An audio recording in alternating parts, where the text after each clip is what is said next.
നിയമപരമായ മുന്നറിയിപ്പ് മദ്യപാനം ആരോഗ്യത്തിന് ഹാനികരമെന്ന് പറഞ്ഞുകൊണ്ട് സംസ്ഥാനത്ത് IT പാർക്കുകളിൽ മദ്യം വിളമ്പാൻ അനുമതി നൽകിയിട്ടുണ്ട്. 10 ലക്ഷം രൂപയാണ് വാർഷിക ലൈസൻസ് ഫീസ്. സർക്കാർ സ്വകാര്യ സ്ഥാപനങ്ങൾക്ക് ലൈസൻസിന് അപേക്ഷിക്കാം. IT കമ്പനികളിലെ ഔദ്യോഗിക സന്ദർശകർക്കും അതിഥികൾക്കും മദ്യം വിൽക്കാം. MG പ്രതീഷാണ് ചേരുന്നത് തിരുവനന്തപുരത്ത് നിന്ന്. Pratheesh, good evening. എന്തൊക്കെയാണ് ഇതുമായി ബന്ധപ്പെട്ട വിവരങ്ങൾ?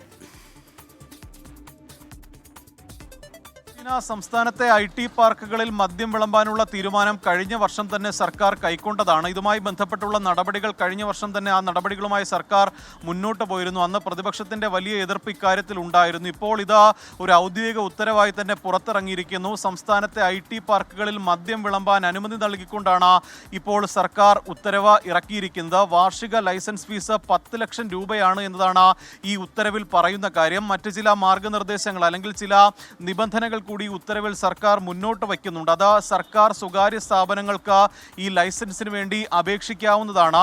IT കമ്പനികളുടെ ഔദ്യോഗിക സന്ദർശകർക്കും അതിഥികൾക്കും മാത്രമായിരിക്കും ഈ മദ്യം നൽകാനുള്ള അനുമതി ഉണ്ടാകുന്നത്. അതായത് പുറത്തു നിന്ന് ഒരാൾക്ക് മദ്യം ഈ IT പാർക്കുകളിൽ വന്ന് മദ്യം കഴിക്കാൻ കഴിയില്ല. അതാണ് ഈ നിബന്ധനകളിൽ പ്രധാനപ്പെട്ട ഒരു കാര്യം. മാത്രമല്ല ഒരു സ്ഥാപനത്തിന്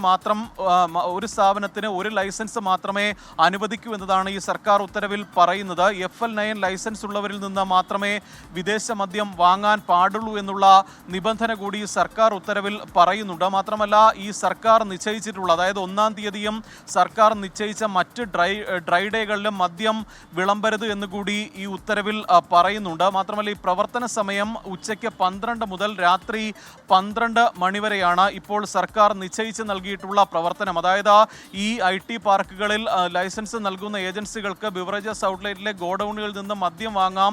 അത് ഈ IT പാർക്കുകളിൽ സന്ദർശകർക്കും ഒപ്പം അവരുടെ ഔദ്യോഗികമായിട്ടുള്ള അതിഥികൾക്കും വിളമ്പാനുള്ള ഒരു അനുമതിയാണ് നൽകിയിരിക്കുന്നത്. എന്തായാലും നേരത്തെ വലിയ എതിർപ്പ് ഇക്കാര്യത്തിൽ പ്രതിപക്ഷം ഉന്നയിച്ചിരുന്നു. നിയമസഭയിലടക്കം ഇക്കാര്യം സബ്ജക്ട് കമ്മിറ്റിയുടെ പരിഗണനയിൽ വന്ന ഒരു വിഷയം കൂടിയാണ്. എന്തായാലും സർക്കാർ അപ്പോൾ ഒരു ഔദ്യോഗികമായ അനുമതി IT പാർക്കുകളിൽ മദ്യം വിളമ്പാൻ നൽകിയിരിക്കുന്നു എന്നതാണ് ഏറ്റവും പുതിയ വാർത്ത.